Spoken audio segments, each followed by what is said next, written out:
Saudações florestais! Hoje vamos falar sobre um estudo que foi publicado na Science Direct da Elsevier por ecólogos brasileiros da UFRJ. A publicação é sobre os benefícios dos mamíferos brasileiros através dos serviços ecossistêmicos. No estudo, descobriu-se que 82% dos mamíferos brasileiros contribuem para serviços ecossistêmicos. Isso corresponde a 75 espécies das 701 estudadas. Em outras palavras, isso é, benefícios para nós seres humanos. Como atribuir serviços ecossistêmicos a espécies individuais pode ser um desafio, os estudos muitas vezes usam características das espécies, em vez de evidências diretas, para determinar os serviços ecossistêmicos entregues e apoiados por elas. A característica das espécies estão associadas à sua função ecológica e, consequentemente, aos processos e serviços ecossistêmicos. Assim, utilizou-se as características dos mamíferos brasileiros compilados de bancos de dados online, artigos de dados e livros. As bases de dados foram utilizadas como a primeira avaliação de prováveis serviços ecossistêmicos associados às espécies, que foram então examinadas pelos especialistas em diferentes ordens taxonômicas da equipe de autores. Quando não havia informações ou as informações obtidas eram confusas, optou-se primeiro pela base de dados mais confiável e atual. Em segundo, considerou o conhecimento dos especialistas. E terceiro, buscou ativamente as informações em outras fontes publicadas. Compilamos informações sobre ordem ou subordem, família, dieta, massa corporal, extrato de forrageamento, capacidade de dispersão, tamanho da área de vida e o estado de ameaça. Então, os autores começaram por esse ponto. Quando não havia as informações, eles incluíram aqueles que eram fundamentais para a pesquisa. Com base no conhecimento existente sobre os serviços ecossistêmicos fornecido ou apoiado por vertebrados, foram definidos 11 processos e serviços ecossistêmicos que poderiam ser associados aos mamíferos. Primeiro, serviço relacional prestado por espécies carismáticas. Segundo, ecoturismo. Terceiro, polinização. Quarto, dispersão de sementes. Quinto, controle de pragas e doenças. Sexto, controle de roedores. Sétimo, sentinela de doenças. Oitavo, controle de carniça. Nono, transporte de nutrientes. Décimo, regulação de cima para baixo. E 11º, engenharia de ecossistema. Os serviços ecossistêmicos e processos entregues pelo maior número de espécies foram dispersão de sementes e serviço relacional, sendo respectivamente 308 e 274 espécies. Cerca de 138 espécies identificadas como realizando serviços ecossistêmicos foram consideradas como tendo perdido ou seu papel por estarem ameaçadas por danos deficientes. Isso representa 1/5 das espécies de mamíferos que realizam serviço ecossistêmico no país. Os serviços ecossistêmicos do ecoturismo, controle de carniça, engenharia de ecossistemas e controle de roedores foram os menos representados, sendo entregue por apenas cerca de 20 espécies cada. Embora apenas 24% dos mamíferos brasileiros sejam endêmicos, eles desempenharam um grande papel no fornecimento de serviço ecossistêmico, com 75% deles fornecendo pelo menos um serviço ecossistêmico, especialmente dispersão de sementes e serviços cultural. Ao mesmo tempo, os serviços ecossistêmicos que fornecem estão em risco desproporcional, uma vez que 57% das espécies de mamíferos que perderam sua fusão de ecossistêmicos são endêmicas. A maioria das espécies entregadoras de serviço ecossistêmico pertence à ordem dos primatas, roedores, morcegos, carnívora e à superordem dos cetáceos, o que não é surpreendente, pois essas são as espécies que possuem o maior número no Brasil. Ao mesmo tempo, embora a rodem, que seria a dos roedores, tenha o maior número de espécies no país, cerca de 233 espécies, 51% deles não entregam nenhum dos serviços ecossistêmicos aqui considerados no trabalho. Também era esperado pelos autores que as ordens e superordens com baixo número de espécies no Brasil entregassem menos serviços, exceto a família dos tatus, que é a cingulata, onde todas as 10 espécies entregaram de cerca de 5 a 7 serviços cada. Lembrando que a gente citou, conforme o estudo foi feito, 11 serviços ecossistêmicos ligados. Então aqui temos o tatu, que faz de 5 a 7, todas as 10 espécies. Aqui separamos os serviços ecossistêmicos por mamíferos nos 6 biomas brasileiros e na zona costeira. Primeiro, a Amazônia apresentou alta riqueza de espécies para a maioria dos serviços ecossistêmicos, seja na maior parte da sua área, ou seja, ecoturismo, serviços relacionados, sentinela de doença, transporte de nutrientes, controles de pragas e doenças, ou pelo menos em parte, ou seja, engenharia de ecossistemas, polinização, controle de roedores e dispersão de sementes, sendo pobre no controle de cima para baixo e nos distribuidores de controle de carniça.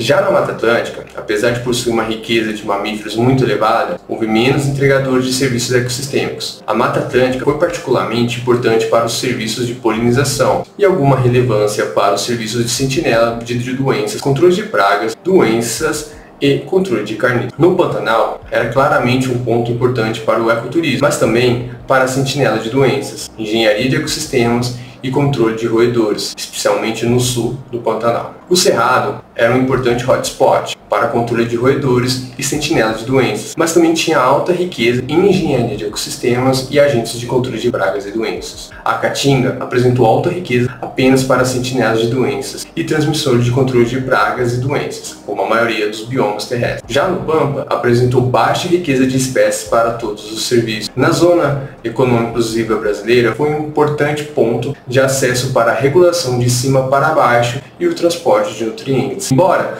o serviço de sentinela de doenças, controle de pragas e doenças e controle de carniça mostrasse algumas áreas com maior riqueza de espécies, essas áreas não estavam restritas a biomas específicos, sendo altas na maior parte do país ou concentrando em uma área de vários biomas. Os mamíferos são importantes para o povo brasileiro. A análise fornece uma visão clara dos múltiplos serviços prestados por diferentes grupos de mamíferos e destaca a importante contribuição potencial da biodiversidade brasileira para as pessoas, incluindo o papel notável das espécies endêmicas do país. Mais importante ainda, foi mostrado que a prestação de serviço não reflete simplesmente nos padrões espaciais de riqueza de espécies em geral, mas que é possível identificar hotspots para cada serviço em todo o Brasil, inclusive em suas paisagens marítimas. A identificação das contribuições das espécies para as pessoas é um primeiro passo para o reconhecimento da sua importância socioeconômica, especialmente em um país capital natural tão reconhecido mundialmente como o Brasil. É importante lembrar que os serviços ecossistêmicos são serviços prestados às pessoas. Assim, em regiões com baixa população humana, como na Amazônia, menos pessoas se beneficiarão dos serviços ecossistêmicos, mesmo que seja um hotspot para muitos serviços ecossistêmicos. Na Mata Atlântica, por outro lado, a alta densidade populacional humana significa que os poucos serviços ecossistêmicos estão sendo entregues beneficiarão muito mais pessoas. Curiosamente, a pequena região que apresenta alta riqueza de espécies para o controle de carniça está no ecótono entre Mata Atlântica e o Cerrado. O controle de carniça aumenta os fluxos de energias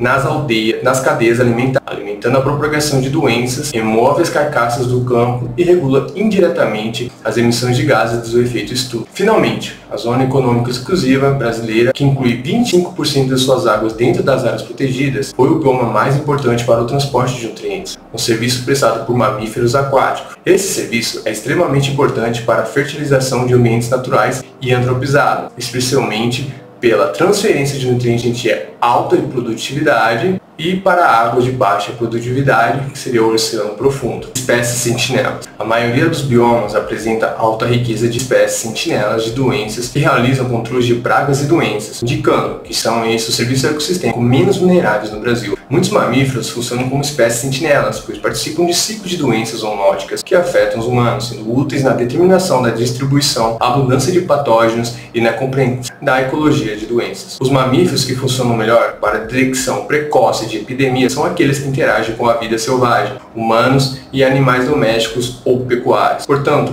monitorar a prevalência de patógenos em populações de mamíferos é extremamente importante para prever o risco de surtos de doenças em humanos. Prevenir surtos de patógenos por meio de monitoramento desses mamíferos deve ser uma prioridade das políticas públicas do Brasil, pois são custo-efetivos e podem salvar vidas humanas. As espécies reguladoras que prestam serviços de controle de pragas e doenças, por outro lado, contribuem para aumentar o rendimento das colheitas e a segurança alimentar, reduzindo a necessidade de pesticidas, melhorando a integridade do ecossistema e a saúde humana. Como podemos ver, as espécies sentinelas são super importantes. Se a gente tem os inimigos naturais de algumas pragas próximo, a gente reduz doenças que podem nos atingir e também doenças em áreas agrícolas. Então, a manutenção do ecossistema funcionando de forma adequada, todos se beneficiam, né? Então não há o porquê, às vezes, a gente controlar muito de uma espécie e deixar a outra se desenvolver, sendo que um equilíbrio natural e ecológico pode resolver qualquer problema. Engenheiros de ecossistemas. Surpreendentemente, a análise revela que os principais distribuidores de serviços de ecossistemas no Brasil são algumas espécies de tatu, que entregam até 7 serviços cada. Os tatus são mamíferos escavadores conhecidos por suas funções como engenheiros de ecossistemas e biotubadores, movendo ou misturando grandes quantidades de solo e sedimentos para a superfície e criando novos habitats. Esses novos habitats podem ser refúgio para muitos outros animais, aumentando a abundância e riqueza de invertebrados e vertebrados, sendo importantes para toda a comunidade do ecossistema. Esses animais também têm um grande potencial para serem sentinelas de doenças, pois são hospedeiros reservatórios dos patógenos importantes, por exemplo, do Trypanosoma cruzi, que é o patógeno da doença de Chagas. Infelizmente, o Brasil não possui um programa de biomonitoramento bem estabelecido para rastrear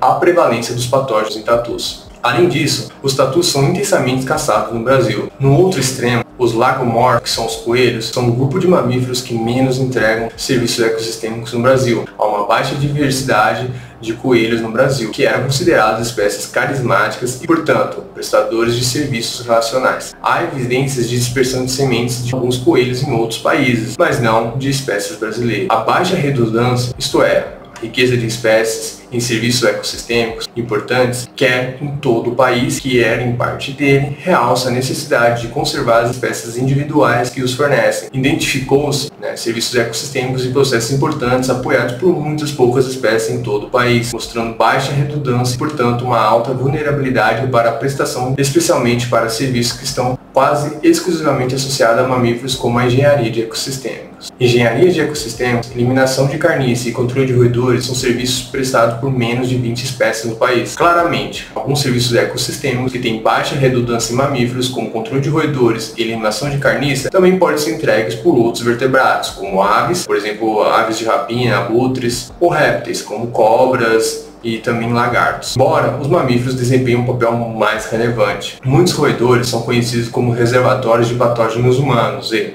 portanto, controlar o crescimento populacional é importante para a saúde humana. Além disso, os predadores roedores podem manter uma elevada diversidade de roedores, evitando a exclusão competitiva, o que é essencial para reduzir a dominância de hospedeiros, roedores competentes e a transmissão associada de doenças, um processo conhecido como efeito de diluição. Por experiência própria em levantamento de fauna, eu já vi buracos de tatu sendo usados por urubus para procriação, onde tinha ninho com filhotes, e também para lagarto da espécie Teiu. Ambos se beneficiaram desse serviço de engenharia do tatu, que é a questão de revirar o solo, abrir uma camada, e ali as espécies acabam aproveitando. Então, a importância dos tatus, além do controle de doenças como o de Chagas, conforme comentado, ele cria e disponibiliza um ambiente adequado para outros animais da fauna brasileira, no caso de estudo. Polinização. A polinização também apresenta baixa redundância de espécies, sendo realizada por 7% de todos os mamíferos analisados, mas com uma máxima estimada de 30 por pixel em algumas áreas da Amazônia. A polinização é um processo importante para a reprodução de plantas e formação de frutos e sementes, reconhecida como um serviço ecossistêmico regulador que garante o rendimento das culturas e a segurança alimentar. Embora as culturas economicamente mais importantes sejam polinizadas por invertebrados, algumas são especializadas em polinizadores mamíferos, como o pequizeiro, que produz um fruto amplamente consumido no Cerrado brasileiro e é polinizado por morcegos, por exemplo, o Anora geoffroy e o Glossophaga soricina.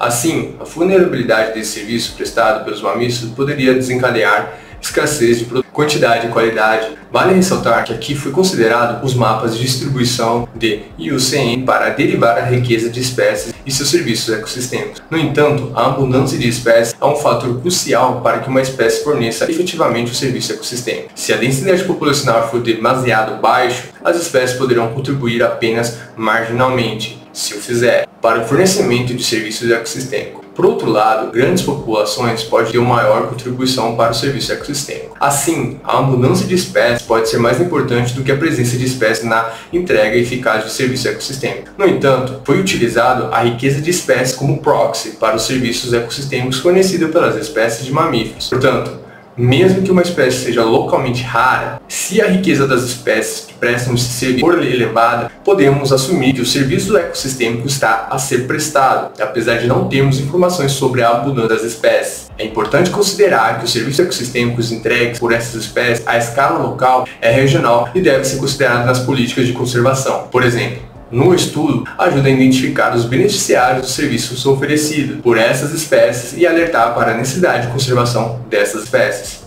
Benefício dos mamíferos brasileiros. Algumas das espécies aqui destacadas fornecem serviços ecossistêmicos únicos e estratégicos e deve ser o foco dos planos locais e regionais de conservação de espécies. No âmbito das abordagens de gestão baseada em ecossistêmicos, os serviços ecossistêmicos e as espécies que os proporcionam devem ser incluídos nos planos de gestão de áreas protegidas e utilizados para monitorar os benefícios atuais fornecidos. A questão de preservação de propriedades entram aqui muito bem. Por quê? Quando a gente tem uma reserva legal preservada, indiretamente a gente também já está cuidando da nossa fauna, não apenas da flora. A fauna, às vezes composta por inúmeras espécies, depende dessas áreas verdes para sobreviver. Então, conforme comentado nesse trabalho, a fauna cria proteção a nós humanos contra doenças. Então, quando você tem uma propriedade rural e você tem uma área de reserva, aquilo garante que você vai estar bem, vai estar com saúde. Porque, ao contrário disso, se algumas espécies que dependem da floresta não estão ali para segurar aquelas doenças que podem se propagar pela falta de um ecossistema, elas vão chegar muito fácil na gente. Principalmente através dos pets e também de bovinos, equinos, que são normalmente produzidos em fazendas. Então, a manutenção, a conservação de um ecossistema, principalmente quando ele está em equilíbrio, é fundamental e importante para a nossa saúde. Falta de conhecimento. As regiões tropicais concentram a maior parte da biodiversidade global, mas representam as maiores lacunas de conhecimento sobre biodiversidade, especialmente no que se diz respeito aos papéis desempenhados por essa rica biodiversidade. Nesse estudo, forneceu-se a primeira avaliação abrangente de todos os serviços sistêmicos estimados e entregues por mamíferos a nível nacional. Dada a escala continental e a diversidade da fauna de mamíferos do Brasil, isso representa uma avaliação de 13% de 5.400 mamíferos existentes em todo o mundo. O reconhecimento do seu papel nos serviços ecossistêmicos aborda essa importante lacuna de conhecimento na América do Sul, especialmente considerando que apenas 24 dos mamíferos brasileiros são endêmicos e, portanto, a maioria das espécies aqui avaliadas também ocorre em outros países, provavelmente entregando o mesmo serviço ecossistêmico. Conhecer e quantificar os serviços ecossistêmicos entregues pelas espécies também pode contribuir para uma gestão mais eficaz, focada no duplo objetivo de otimizar a entrega dos serviços ecossistêmicos e apoiar a conservação da biodiversidade, que é o essencial para o futuro sustentável. Então é isso, galera. Obrigado por assistir até aqui. Curte, compartilha, manda para seu amigo e obrigado e até a próxima. Valeu!